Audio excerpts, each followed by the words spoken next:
Welcome back, friends. Today we're here at the Goat Ranch with my newest acquisition.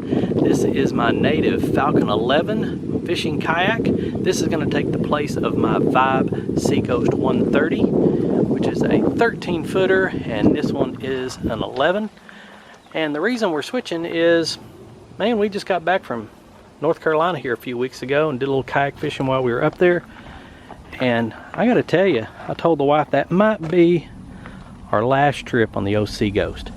That thing is just getting a little too big and a little too heavy for me to lift up and down off that rack, drag down to the water. So when we got back, I started looking at, Facebook Marketplace and Craigslist and stuff, and I discovered two things. There's not many kayaks out there, and the ones that are really expensive. So with this COVID, anything outdoors related, bicycles, RVs, campers, boats, anything like that, they're scarce and they're expensive. Plus everything out there was like, Bonafides and Old Towns and Hobies, all these pedal propulsion kayaks, $2,500, $3,500. I don't want any of that. I wanted something smaller and lighter and more stable. That's what I was looking for.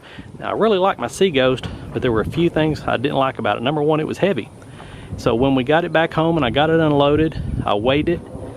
With nothing but the seat, it weighs 91 pounds. So I don't care what the spec sheet says, it weighs 91 pounds.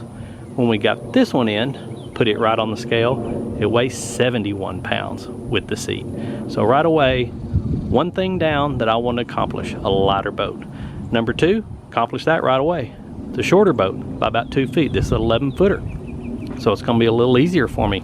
I can even throw it on top of the old Subaru Outback here if I want to. I don't need to take the truck, which is really great. The other thing is I wanted something that was a little more stable, and when I went over to Mariner Sales here in Dallas, they're a big kayak, canoe, and paddleboard company, and he told me, you're really going to like this. It's going to be much more stable. You're going to be able to stand and cast out of this. And let me tell you, you had to be pretty good balance-wise if you're going to do that in the old Seacoast. So the whole design is completely different. Here's what it looks like, and if you look down there in the middle, yep, that's a space for a transducer for you guys that want a fish finder, just to let you know. We'll talk about that in a minute. The other thing that really sold me on this boat, we've already talked about the weight and the length, but the inside width here, across here. Believe it or not, as big as my Seacoast is, it is only 19.5 inches wide there. This thing, 23.25, so gained almost 4 inches right here. So it's going to be easier to stand up and get a good, nice wide stance for stand-up casting, and that'll be great. You can see here it comes with some padding here in the floorboard, kind of an anti-skid, so it's going to be quiet and you're not going to skid around. The other thing I noticed by just eyeballing it, I told Duke, I said, man, that seat sure looks like it sits up higher than mine, and sure enough it does. It sits up about 1.5 inches higher than mine. Now, if I was a flat belly and had six-pack abs and all that, probably wouldn't be a question, but I don't. So it's going to be a lot easier for me to get out of the seat and stand up and make cast. But just in case, I went ahead and added my lanyard here. This is my stand-up assist lanyard from the old Seacoast. We put her in here too. So we're accomplishing everything right away what I wanted to do. It's going to be more stable, it's going to be lighter, it's going to be shorter. The other kayak I was looking at as well, and fortunately they carry them too, and that was the Feel Free Mokin 10. So I was able to set these side by side on the showroom floor, sit in them, compare them, and see what I liked. And some of the things I'm going to point out are the differences right away. It does have ample amount of tracking on the Mokin, except you're going to notice it's completely different than this. They're using their own proprietary tracking. If you're going to use any kind of mounts, like this Railblazing over here, Scotty's or whatever, you're going to need some adapter plates to make it fit in that. The Native here just has your standard track, and it works with just about everything. You're going to see your handles here are molded in here, whereas on the Feel Free it has large molded in handles at the front, both sides, and the rear, and that's probably one of the things that accounts for being a heavier boat. This one weighs 71 pounds. And I don't care, once again, what the Feel Free says, even on the spec sheets, it shows to be heavier boat than this one. So that's something else you want to pay attention to. The other comparison that you're going to look at is they both have these center consoles, which are great. This one's held on by bungee cords. Theirs is a latch, but this one already has some integrated track here.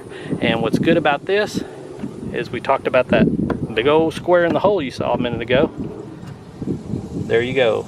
Your transducer wires go right through there. You can run your electric through the front, and your battery can go in this front compartment. So for you guys that are running fish finders, that's a plus right away. The other thing here is this front hatch.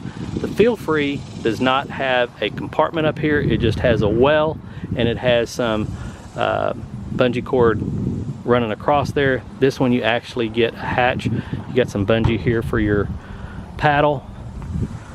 A couple nice little rubberized hatch or latches.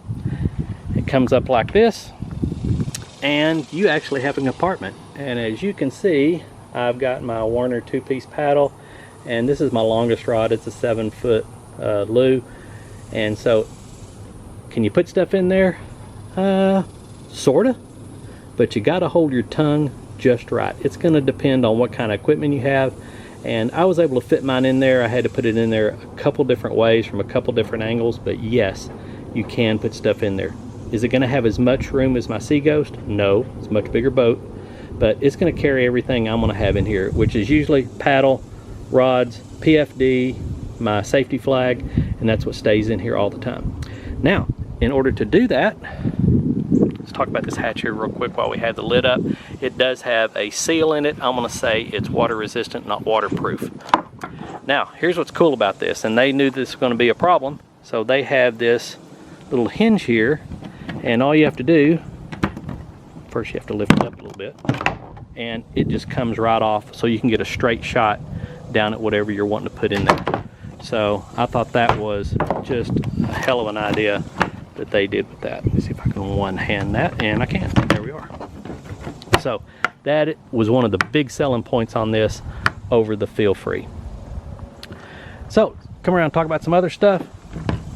The Feel Free does have your footrest, and they're made out of plastic just like these. They're heavy duty, might be phenolic or something like that, but they do have some levers so you can actually change them from your seat if you want to. Whereas these, you're going to have to manually operate those, and that's no big deal. Like I was saying, the seat sits up higher than my Ghost, which is going to be great. Also gives you plenty of room under here to store things. Over here, you can put some 3600 series tackle boxes in here. You're probably going to have to add some bungee cord in here just to hold them in place. Customize that the way you want. I did that on my Sea Ghost. And you can, like I say, add any kind of camera mounts. You can see here we've got rail blaze in here. I've got this one that still has to be mounted. Used to live here, but we may put it up here so you people can see my fat little face when I'm paddling, or maybe when I tip over. So not sure yet, but there's plenty of room to add more track back here if you want. You have 2 built-in rod holders. They are completely sealed, so they will hold water. The ones my Sea Ghost had little flapper lips on here, or covers, but they were always open anyway, so they're a pain in the ass. This works out pretty good. Now, this was one of the things I was wondering about. Is all my stuff that I'd already spent a lot of time rigging on my Sea Ghost, is it going to fit in here? Well, as you can see, the answer is yes. Now, this compartment, this well is not as big, not as long and square as a Sea Ghost, but that's okay. It comes with some bungee, cross bungee in here. I just simply undid the knot, took the bungee out, threw my crate in here, and used the existing hardware. Easy peasy, everything fit in here. Carry my little cooler, just like this. And this is my probably close to 20-year-old kayak crate. Don't ask, or kayak dolly. Don't ask me where I got it, because I can't remember, but it has been great. Speaking of a dolly, transporting down to the water, it also comes with this. Not sure if that's stainless or just plated, Nice little wheel, but as you can see, it's not flat and it's hard. Mounts right here, so you can grab the handle from the front, and theoretically you can tow that thing right down to the water. Problem is, when you do that, or at least in my experience, it always wants to tilt one way or the other, and you're fighting it all the way to the water. Not so much with my little kayak dolly that I just hold in place with a couple tarp bungees. In and out, on and off, pretty easy. So I told them not to mount that in there, but you still have this mounting area here to the back where you might want to put a drop skeg on there. You might want to put a rudder system. My Seaghost had a rudder system, and to tell you the truth, I only used it when it was super windy and I was in big water. But where I've been going lately, not going to need it. I didn't use a rudder at all on the lakes in North Carolina. It worked out just fine. But people also add a plate back here, and they mount electric motors, anchor poles, whatever. You've also got your drain plug here. So it's got all the basic features that you're going to see on most kayaks. You can see I've already put my anchor trolley in here, which is just something you got to have where I fish. But other than that, got some mounts here for camera already ready to go. Got the seat adjusted the way I want, and we are ready for our maiden voyage, and that video will be coming. But I just wanted to give you a quick walk around, and I wanted to give you some comparisons between the Feel Free kayak and the one that's in this particular market as well, and why I chose this one for a little more money, about 125 bucks over the Feel Free. So if you got any comments or questions, just let me know. Put those down below. If you like our little goofy videos, don't forget to give us one of those, and subscribe and share with your friends. So until next time, you guys be safe, and we hope to see you out on the water. Adios.